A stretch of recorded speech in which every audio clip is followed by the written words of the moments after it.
नमस्ते student, BEd second year की online class में आपका हार्दिक स्वागत है। आज हम पढ़ेंगे इकाई फर्स्ट में हम अपना जो सब्जेक्ट है अपना वो है ज्ञान और पाठ्यचर्या। अपना जो सब्जेक्ट है ज्ञान एवं पाठ्यक्रम, जो ज्ञान और पाठ्यक्रम है उसमें हम इकाई फर्स्ट पढ़ेंगे। इकाई फर्स्ट का जो अपना टॉपिक है आज का वो है ज्ञान की अवधारणा।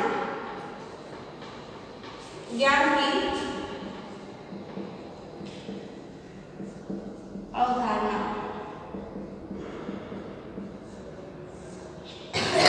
कल की जो अपनी क्लास थी उसमें हमने ज्ञान की जो फर्स्ट यूनिट है उस फर्स्ट यूनिट के बारे में चर्चा की थी कि इसमें हम कौन कौन से टॉपिकों के बारे में चर्चा करेंगे।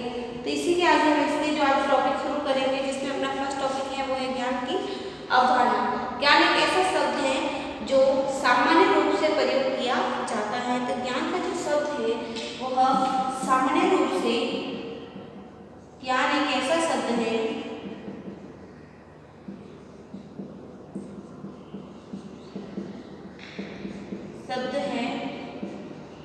जो सामान्य रूप से प्रयोग किया जाता है। हर व्यक्ति के अंदर किसी न किसी रूप में कोई न कोई ज्ञान उस व्यक्ति के मस्तिष्क में समाहित होता है। इसलिए ज्ञान एक ऐसा शब्द है जो सामान्य रूप से अधिकतर प्रयोग में किया जाता है। ज्ञान किसी वस्तु या विषय के संबंध में यथार्थ जानकारी है। लिख देते हैं, ज्ञान किसी वस्तु या विषय के संबंध में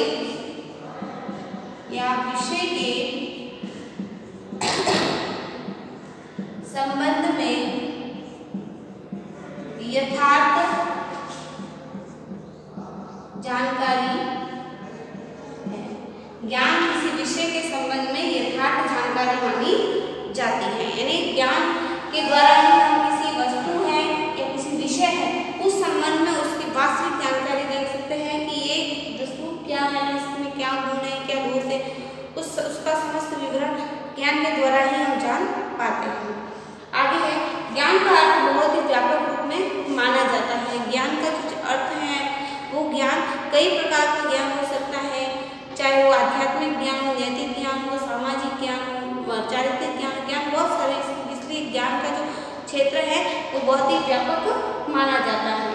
ज्ञान शब्द का प्रयोग किसी वस्तु या विषय के संबंध में उससे वर्णन से होता है। जैसे मैंने बताया कि ज्ञान जो शब्द है किसी वस्तु है या उस वस्तु है या उस विषय के संबंध में संपूर्ण जानकारी प्राप्त करना ये ज्ञानी कहलाता है। तो ज्ञान शब्द का प्रयोग किसी वस्तु या विषय, ज्ञान शब्द का प्रयोग किसी वस्तु या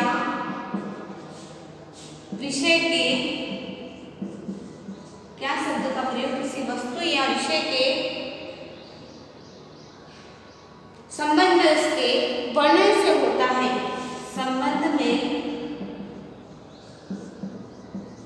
उसके वर्णन से होता है। यानी किसी वस्तु का प्रयोग या उसके संबंध में किसी भी वस्तु की समस्त जो जानकारी है उस वस्तु के संबंध में होता है। ज्ञान का प्रयोग भौतिक एवं आध्यात्मिक जगत दोनों के संदर्भ में किया जाता है।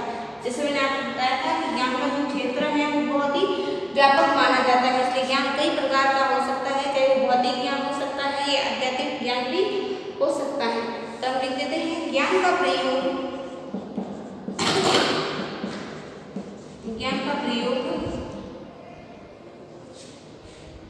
भौतिक एवं आध्यात्मिक जगत दोनों के,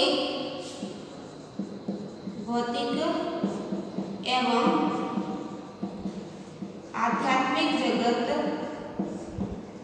भौतिक और आध्यात्मिक, चाहे वो भौतिक हो या आध्यात्मिक जगत हो, उस दोनों के संदर्भ में किया जाता है।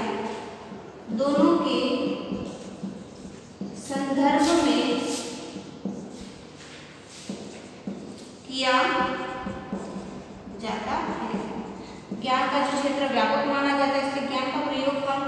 भौतिक जगत में भी कर सकते हैं, उसका आध्यात्मिक जगत में भी इसका उपयोग कर सकते हैं।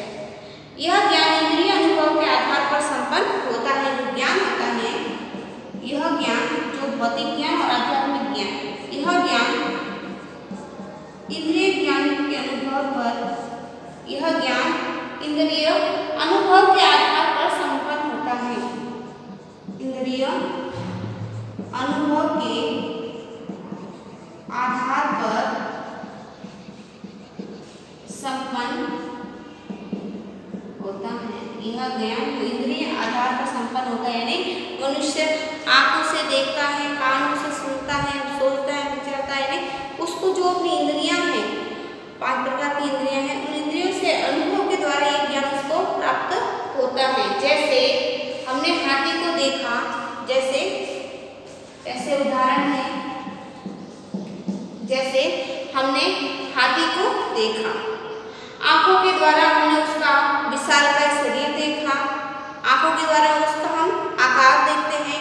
हाथी को देखा हमने आंखों के द्वारा, फिर उसका आंखों के द्वारा ही हमने अपने जो ज्ञानेंद्रिय है आंख, उसके द्वारा हमने उसका विशालकाय शरीर देखा, उसकी लंबी सूंड देखी एवं उसके 4 पैरों के बारे में ज्ञान प्राप्त किया। उदाहरण देते हैं, जैसे आंखों के द्वारा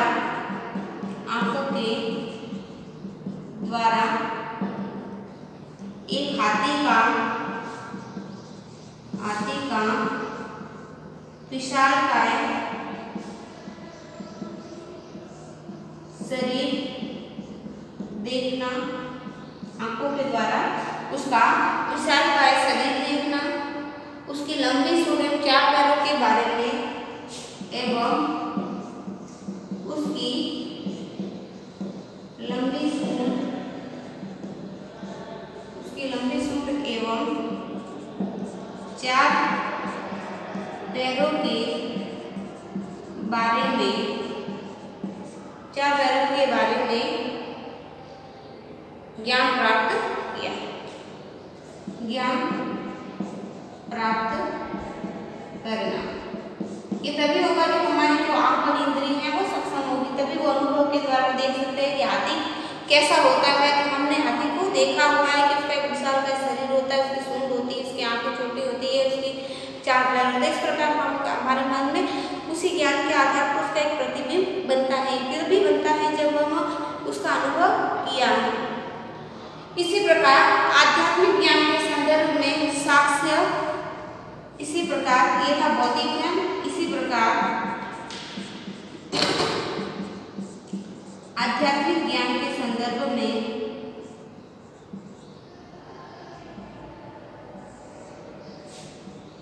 ज्ञान के संदर्भ में, इस प्रकार आध्यात्मिक ज्ञान के संदर्भ में साक्ष्य, किसी भी चीज का साक्ष्य, तर्क, बुद्धि तथा अंतःप्रज्ञा आदि का सहारा लिया जाता है। तर्क, बुद्धि तथा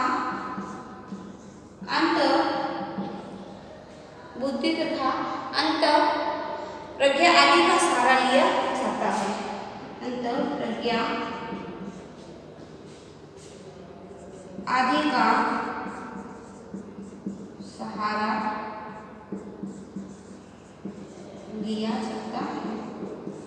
यानी भौतिक ज्ञान की जानकारी प्राप्त करने के लिए हमें उसके संबंध में जो सब साक्ष्य प्रस्तुत किए गए हैं उसके संबंध में बुद्धि और अपना विवेक को उसमें देना पड़ता है, तभी व्यक्ति को आध्यात्मिक ज्ञान की प्राप्ति हो सकती है। तो ये था अपना जो टॉपिक था वो ज्ञान की अवधारणा। कल हम पढ़ेंगे ज्ञान का जो अर्थ है उसके बारे में। आज के लिए हम यहीं तक इसी टॉपिक पर चर्चा करेंगे।